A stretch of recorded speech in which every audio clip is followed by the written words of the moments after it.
सिधा गरिदिन्छु ल। अब गाडी यताको गाडी टचै हुँदैन, अब कन्टिन्यू मुभ भइराख्यो। अब फेरि यता नि स्कुटर छ, फेरि स्कुटरलाई पनि यो भागबाट बाहिरै राख्नु पर्यो। बाहिर राखेको छु, टच नभइकन मजाले मुभ भइराख्यो। अब फेरि अगाडि यो गाडी छ, यो गाडीलाई फेरि मैले यो सेन्टरको भागबाट बाहिर राख्नु पर्यो भने कि अब स्टेरिङ मैले फेरि यता राइट टर्न गर्न पर्यो।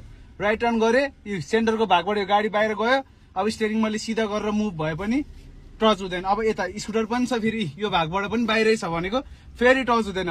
अब फेरि यो बाइक छ यहाँ अगाडि, अब फेरि यो बाइकबाट नि अब बचाउनु पर्यो। फेरि यो भागबाट यता लेफ्ट टर्न गरे, यो भागबाट बाइक उता पर्यो। अब फेरि मैले स्टेरिङ टोटल सिधा गरिदिए पनि उता टच नभइकन जान्छ। अब फेरि यहाँ गाडी छ, गाडीलाई पनि यो भागबाट बाहिरै राख्नु पर्यो।